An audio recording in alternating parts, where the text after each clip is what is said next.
नमस्कार बच्चों। आज हिंदी दिवस है और हम हिंदुस्तान के निवासी हैं, तो आप सभी को मेरी ओर से हिंदी दिवस की हार्दिक शुभकामनाएं।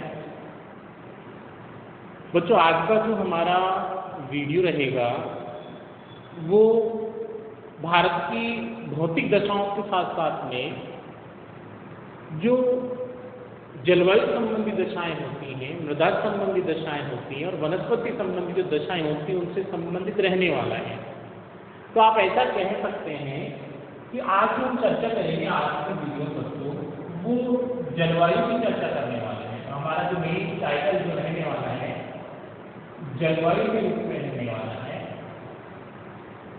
और ये जलवायु होती क्या है इसकी हम चर्चा करेंगे। जलवायु के तत्व कौन कौन से होते हैं, मौसम क्या होता है, मौसम और जलवायु में क्या अंतर पाया जाता है, जलवायु को मौसम को प्रभावित करने वाले कारक कौन कौन से होते हैं, ये सारी चीज़ों की चर्चा करने वाला है। और साथ साथ में फिर हम भारत की जलवायु की चर्चा करने वाले हैं।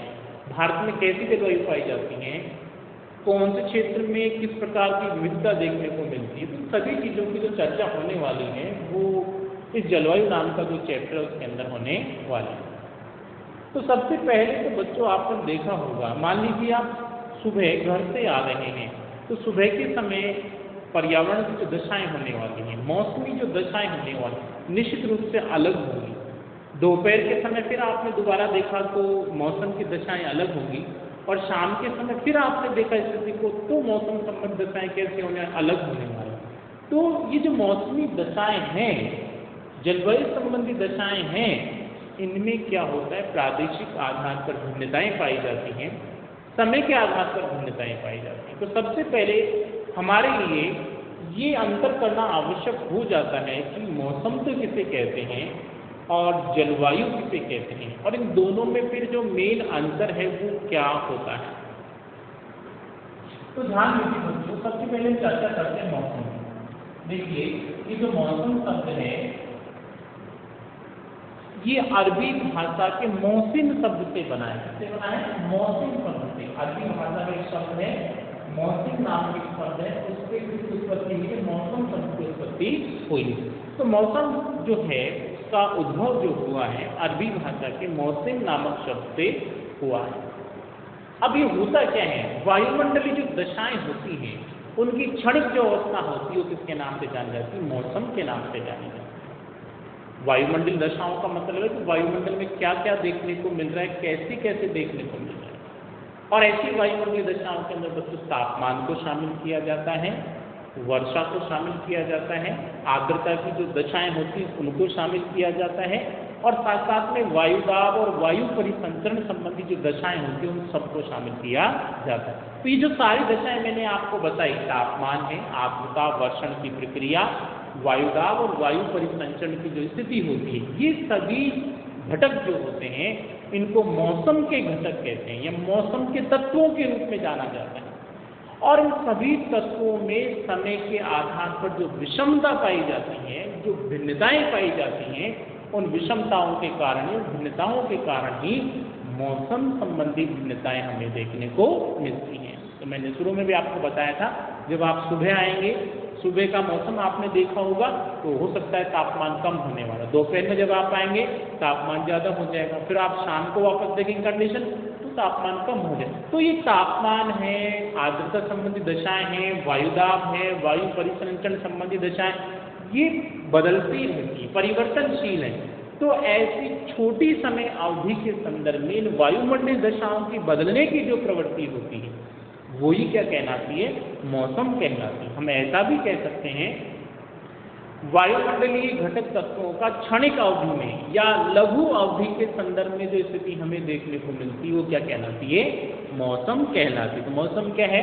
मौसम किसी स्थान विशेष में मिलने वाली वायुमंडलीय दशाओं का क्षणिक योग है या लघु अवधि के संदर्भ में स्थिति दर्शाने की जो प्रक्रिया है वो ही किसके नाम पे जानी जाती है? मौसम के नाम से जानी जाती है।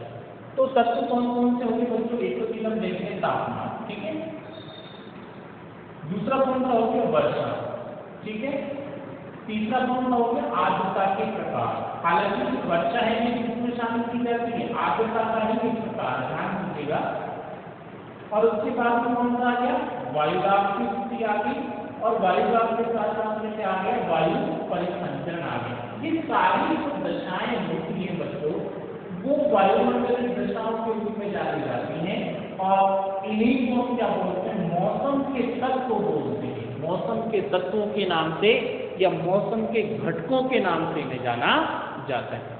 इन सभी का लघु अवधि के संदर्भ में जो स्वरूप होता है वो ही क्या कहलाता है, मौसम कहलाता है। तो मौसम क्या है, परिवर्तनशील है, क्षणिक अवस्था है। सुबह अलग हो सकता है, दोपहर में अलग हो सकता है, शाम को अलग हो सकता है, 2 घंटे बाद भी बदल सकता है। अचानक तेज हवाएं चलने लग सकती हैं, अचानक चलती हुई हवाएं रुक सकती हैं, अचानक गर्मी पड़ सकती है, थोड़े समय बाद में बरसात भी आ सकती है। तो परिवर्तनशील क्षणिक अवस्था है किसकी, इन सभी दशाओं।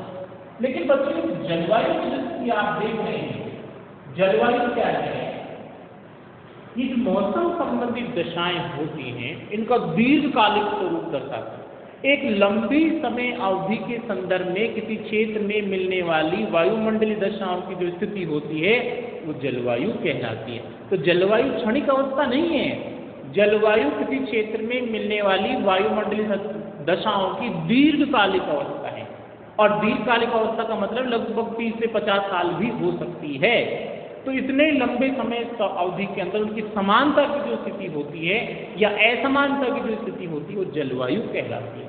तो जलवायु वायुमंडलीय दशाओं का दीर्घकालिक स्वरूप है। लंबी समय अवधि के संदर्भ में वायुमंडलीय दशाओं का अध्ययन करने की जो प्रक्रिया है वो क्या कहलाती है, जलवायु कहलाती है। तो मौसम और जलवायु एक दूसरे के अपोजिट है। मौसम क्षणिक अवस्था है, जलवायु दीर्घकालिक अवस्था है। ठीक है, तो ये अंतर आपके सामने स्पष्ट हो गया।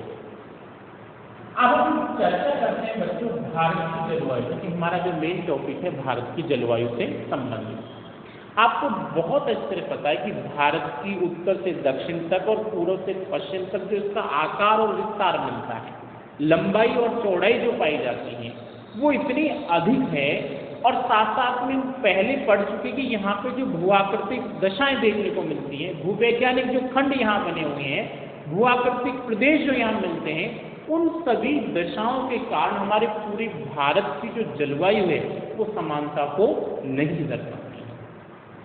एक और आप भारत का दक्षिणी भाग देखेंगे, क्योंकि भारत का जो दक्षिणी भाग है कर्क रेखा के नीचे की ओर है, और ऐसी स्थिति में वहाँ पे उष्ण कटिबंधीय जलवायु की स्थिति देखने को मिलती है। क्योंकि किसके समीप है, कर्क रेखा किसके समीप है, भूमध्य रेखा के समीप आ जाती है। जैसे जैसे हम भूमध्य रेखा के समीपवर्ती भागों में आएंगे जलवायु का स्वरूप कैसा देखने को मिलेगा, उष्ण कटिबंध के रूप में देखने को मिलेगा।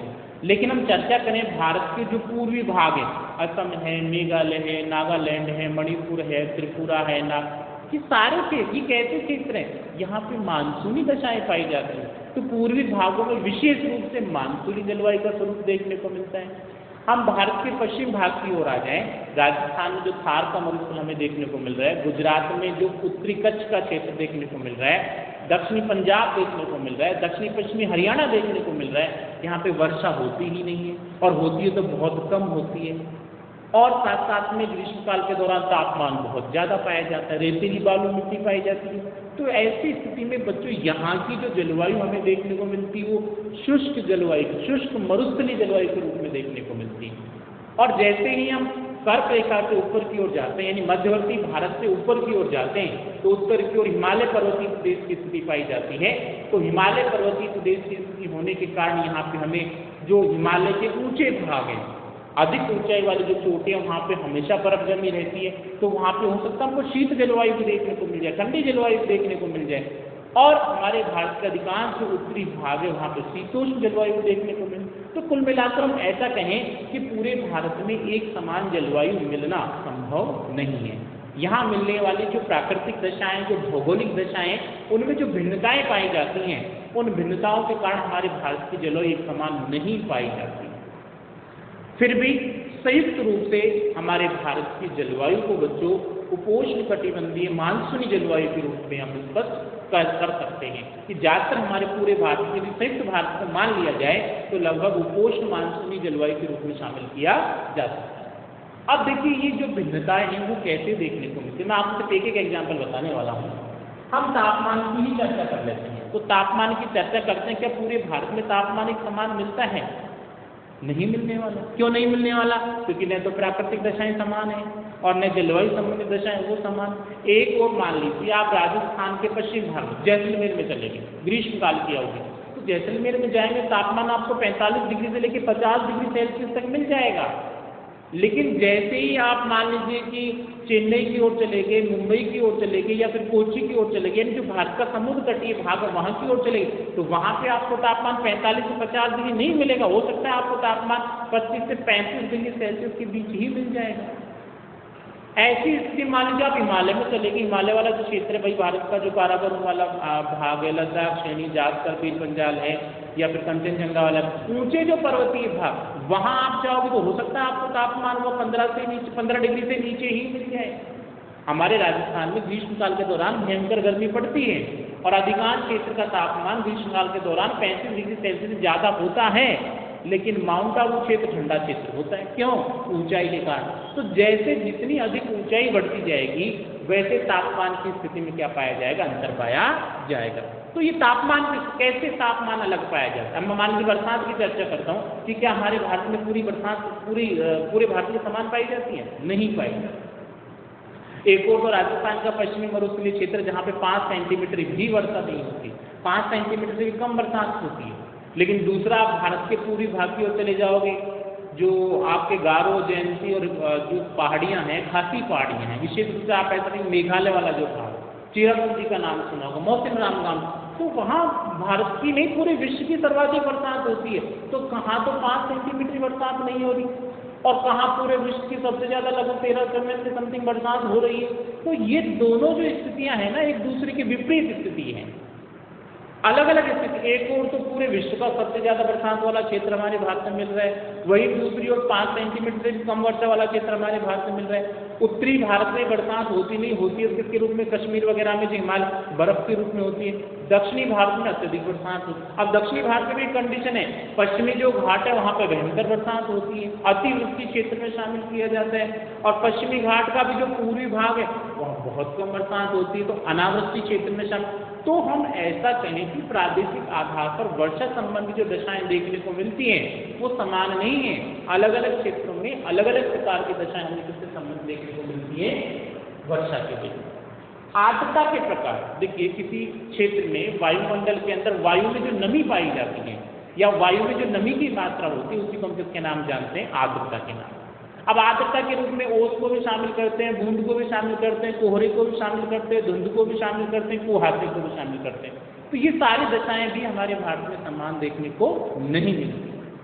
उसके बाद में चर्चा करते हैं वायुदाब और वायु परिसंचरण। देखो, किसी भी क्षेत्र के अंदर वायु का जो भार पाया जाता है उसी को वायुदाब कहते हैं। वायुमंडलीय गैसों का प्रति इकाई क्षेत्र पर जो भार पड़ता है वही वायुदाब कहलाता है। तो परिभाषा भी हम देखें तो वायुमंडलीय गैसों के भार को किसके नाम से जाता है? वायुदाब के नाम से। प्रति इकाई क्षेत्र पर पड़ने वाले वायु के भार को ही वायुदाब कहा जाता है।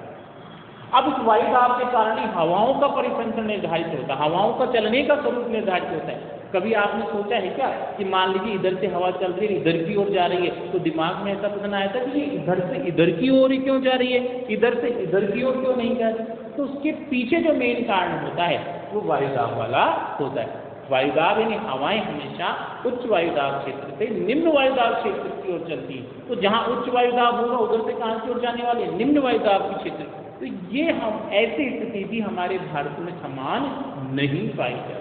तो न तो तापमान की स्थिति हमारे भारत में समान मिल रही है, न वर्षा की स्थिति हमारे भारत में समान मिल रही है, न आर्द्रता के प्रकार समान पाए जा रहे हैं और न ही वायुदाब की स्थिति समान मिल रही है, और साथ साथ में जो हवाओं का चलने की जो स्थिति है वो भी हमारे भारत में समान नहीं मिल रही है।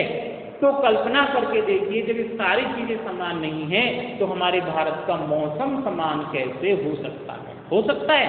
नहीं हो सकता। और जब मौसम संबंधी दशाएं समान नहीं है तो फिर जलवायु संबंधी दशाओं का समान होना भी एक अत्यधिक दुष्कर कार्य है। इसी कारण हमारे भारत में मौसम परिवर्तनशील होते हैं, बदलते रहते हैं, और साथ साथ में जलवायु जो संबंधी दशाएं वो भी पूर्णतः हमारे भारत में एक समान नहीं मिलती, अलग अलग क्षेत्रों में अलग अलग प्रकार की पाई जाती है। हालांकि समावेशित रूप में उसको एक नाम दिया जा सकता है अध्ययन की सुविधा के आधार। अब ये सारी जो दशाएं हैं, जलवायु संबंधी जो दशाएं हैं या मौसम संबंधी जो दशाएं हैं, ये समान क्यों नहीं मिलती हैं, इनके पीछे कौन कौन से कारण उत्तरदायी हैं, ये हमारे लिए बहुत अधिक महत्व रखता है। तो जलवायु संबंधी दशाओं के लिए या मौसम संबंधी दशाओं के लिए ऐसे कौन कौन से कारक हैं जो इनको प्रभावित करने वाले कारकों की श्रेणी में शामिल किए जाते हैं। तो ये जो चर्चा होने वाली है ये हमारी नेक्स्ट वीडियो में होने वाली है। नेक्स्ट वीडियो में इसकी चर्चा करेंगे। तब तक के लिए धन्यवाद।